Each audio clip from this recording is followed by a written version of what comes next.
네, 최상병 특검 수사가 오늘로 모두 끝나게 됩니다. 총평의 시간이 좀 필요한 것 같아서요. 지금부터 차례로 두 분 의견 좀 들어보도록 하겠습니다. 먼저 박정훈 대령 법률 대리인이자 구명 로비 의혹의 주요 제보자였던 분인데요. 김규현 변호사 모셨습니다. 어서 오세요. 안녕하십니까.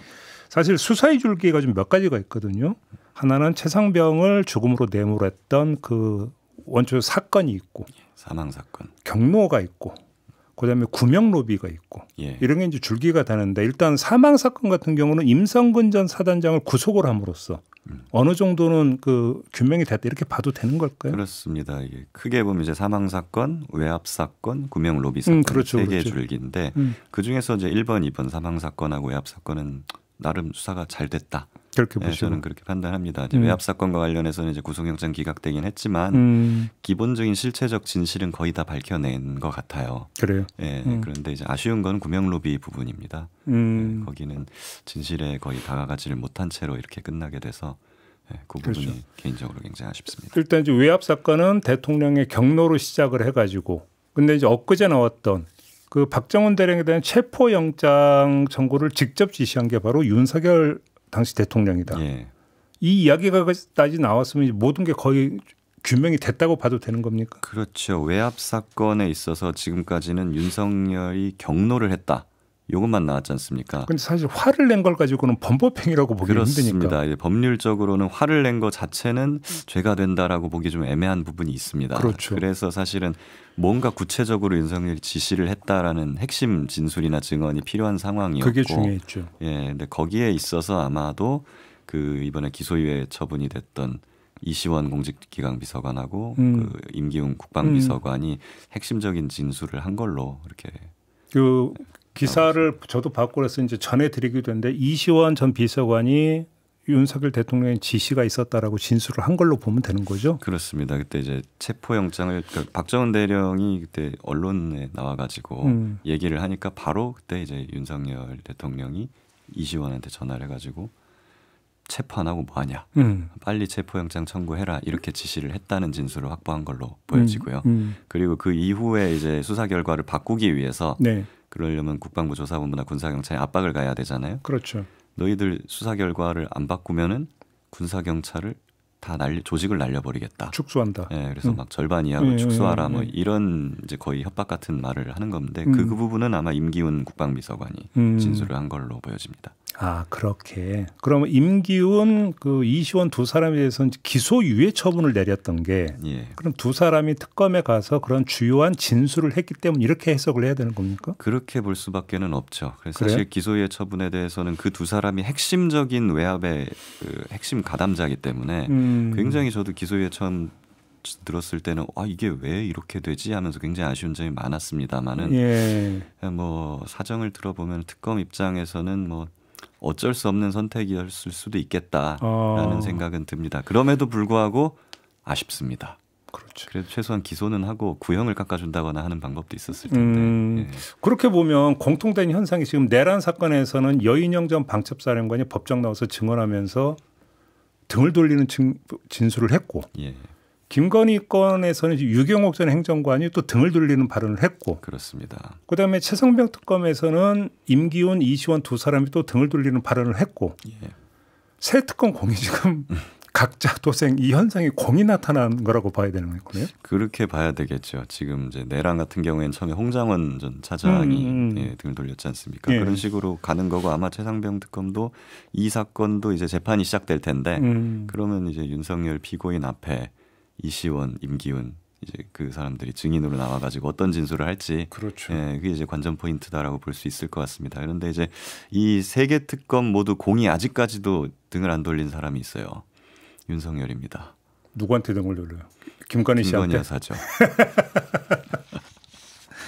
가능성이 있다고 보십니까? 이제 저는 내란도 그렇고요. 그리고 특히 이제 최상병 사건에서 수사 외압. 이 보면은 윤석열 대통령이 사실 뭐 국정에 그렇게 관심이 별로 없었던 것 같아요. 뭐 술을 많이 마시고 뭐 그런 해외만 다니는 거 좋아하고 그랬던 것 같은데 유독 이 임성근 사단장에 대해서 굉장히 관심이 많고 지시를 많이 내리거든요. 예를 들면 이시원 공직기강 비서관한테 체포영장 청구 막 이런 걸 할 때요. 주요 사건에서 1시간 동안 7번을 전화를 했다 합니다. 이렇게까지 대통령이 관심을 보인다는 것은 누군가로부터 지시를 받거나 청탁을 받지 않고서는 불가능한 일이거든요. 바로 그건데요. 그러니까 그럼 이게 이제 구명 로비 의혹으로 이제 넘어가야 되는데 지금 최상병 특검에서 이거는 거의 지금 밝히지 못했다고 봐야 되는 거죠. 그렇습니다. 어느 루트를 통해서 청탁이 들어갔다는 것까지는 어느 정황은 밝혀냈는데 이제 이종호 블랙펄 인베스트 대표 그리고 이제 고석 변호사 그리고 마지막으로 김장환 목사 이렇게 심증은 있습니다.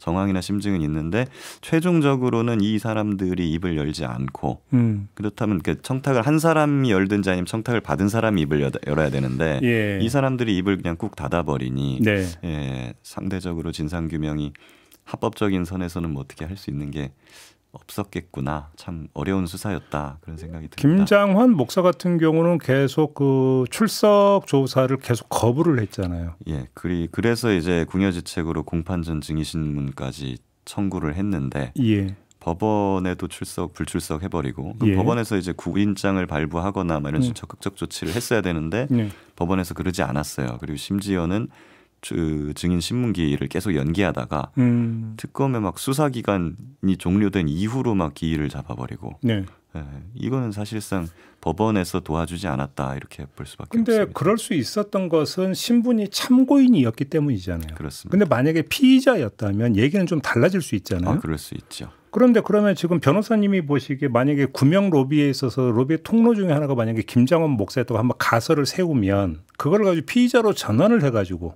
예.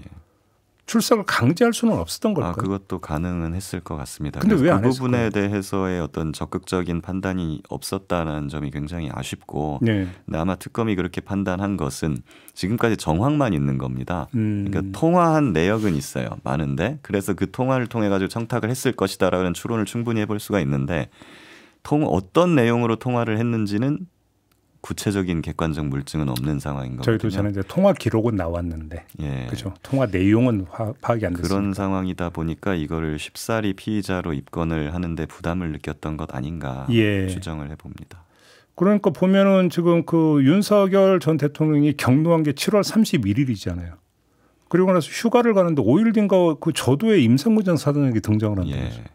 그때도 이제 소문만 무성했었죠. 예. 임성근 저도를 갔다라는 소문이 많았는데 이번에는 뭐 이제 임성근 사단장을 봤다.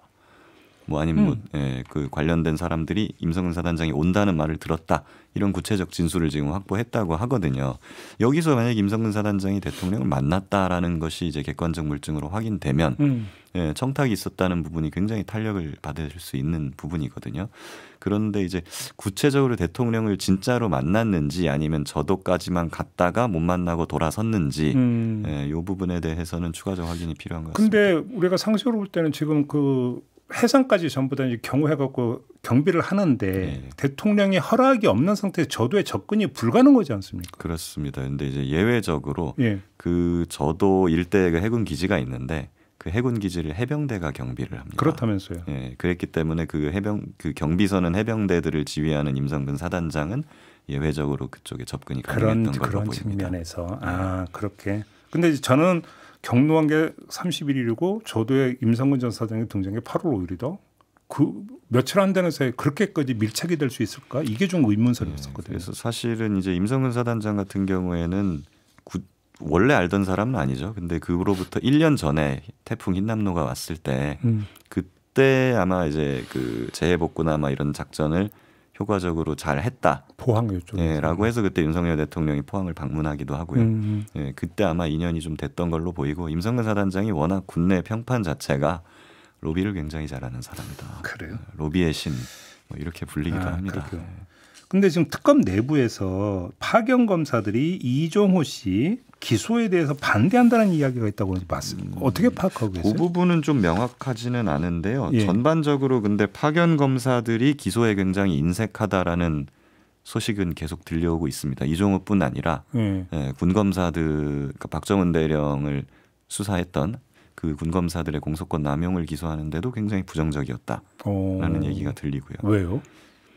그거는 추측할 수밖에 없는데 공소권 남용으로 군 검사들이 기소되면은 지금 안 그래도 보세요. 민간 검찰 같은 경우에 뭐 여러 가지 대장동이니 뭐 대북 송금이니 뭐 이런 거에서 공소권 남용 문제가 터져 나오고 있는데 불똥 튄다 이게 그쪽으로 돼버리면 불똥 튀는 걸 우려했던 거 아닌가 그렇게 싶습니다. 이건 추정이고 물론 또 한 가지 좀 줄기가 이 공수처 관계자들을 기소를 했어요.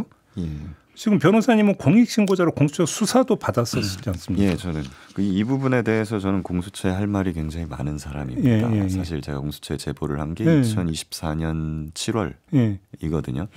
근데 그 전부터 공수처는 이 수사를 해오고 있었고 그런데 거기서 사실 거의 1년 반 정도를 수사를 해오면서 공수처는 아무것도 하지 않았어요. 사실상 수사를 뭉갠 거거든요.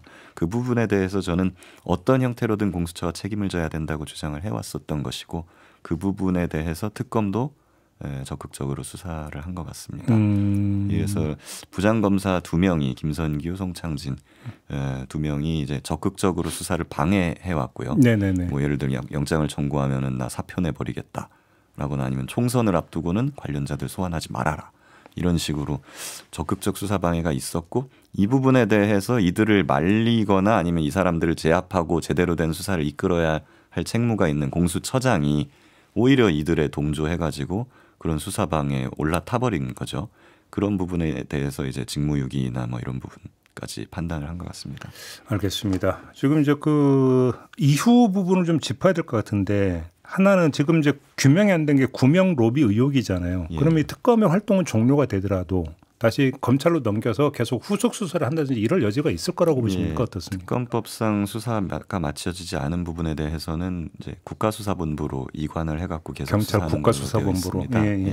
그래서 국수본에서 좀 적극적으로 이 부분에 대한 추가 수사나 이런 것들이 밝혀지길 바라고 저는 재판 과정에서도 아마 구명로비 의혹을 받는 사람들이 증인으로 나올 거라고 저는 보거든요. 그런 과정에서도 이 사람들이 또 위증이나 이런 부담을 서야 되기 때문에 거기서도 이 사람들이 추가적으로 그때 진실을 좀 밝힐 수 있지 않을까 그렇게 기대를 해봅니다. 근데 이제 그 과거에 어떤 보도에서 보면 구명로비 의혹에서 또 김건희 씨 이름이 등장을 한 바도 있지 않습니까? 신빙성은 어떻게 보세요? 저는 100% 했다고 저는 솔직히 개인적으로는 생각을 하고 있습니다. 100%? 왜 그러냐면 윤석열 대통령이 일개 사단장한테 이렇게까지 관심을 가지고 1시간 동안 막 7번이나 전화를 하고 뭐 거의 50분 통화를 하고 체포영장 청구하라고 직접 지시하고 이런 것은 누가 시키지 않고서는 할 수가 없는 일입니다. V0밖에 없다라는 말씀이시죠? 그렇죠. 그러니까 결국에는 이 특검도 그렇고 세 개 특검 모두가 결과적으로는 지금 모두가 돌아서고 있는데 이제 윤석열이 돌아설 차례만 남은 거예요. 알겠습니다. 마지막으로 공소 유지 부분은 어떻게 전망을 하세요? 직권남용 권리행사 방해죄거든요. 사실 내란 특검이나 김건희 특검 같은 경우에는 무시무시한 죄명들이 많습니다. 최대 사형까지 할 수 있는. 그렇죠. 해명 특검은 아쉬운 부분일 수도 있는데 직권남용 권리행사 방해는 법정형이 최대 5년입니다. 그렇기 때문에 형량이 이렇게 높지는 않을 수도 있겠네요. 사실 구형이나 선고 형량이 이렇게 높지는 않을 것 같다는 좀 생각은 드는데요. 그래도 사안이 중대한 만큼 그래도 실형은 나오지 않을까. 그 임성근 전 사단장을 제외하고 최성병 특검에서 청구했던 구속영장 거의 대부분이 기각이 됐는데 혹시 이것이 그 이제 재판 가서 1심 선고의 어떤 그 방향과 형량을 가늠한 하나의 척도가 될 수 있다고 볼 수 있나요? 그럴 수도 있겠다는 생각은 듭니다. 기본적으로 이제 뭐 수원 브라더스라고 불리는 그런 영장 판사들이 기각을 굉장히 많이 한다. 그 부분에 대해서도 의혹이 있고 저도 의심이 많이 되기도 하는데요. 또 한편에서 바라보면은 직권남용 권리행사 방해 같은 경우에는 실형이 나오는 경우가 많지가 않기도 합니다. 그래서 이제 판사 입장에서는 이거 뭐 집행유예 나올 것 같은데 굳이 구속을 시켜야 되나? 이런 판단도 아마 정무적으로는 작용을 했으리라. 라고 추측해 볼 수 있을 것 같아요. 그래요. 일단 그렇게 놓고 본다면 이제 유무죄 다툼이 당연히 있고 유죄 판단은 다 나올 거라고 보시는 거고. 이 정도면은 유죄 판단은 나오고 다만 형량은 그렇게 높지 않을 수도 있다. 법정형 상한이 5년이기 때문에. 그래요. 윤석열 전 대통령도. 그렇죠. 그래서 5년 밑으로 아마 구형을 할 수밖에 없을 것입니다. 알겠습니다. 자, 오늘 말씀 여기까지 들어야 될 것 같네요. 고맙습니다, 변호사님. 감사합니다. 네, 김규현 변호사와 함께했습니다.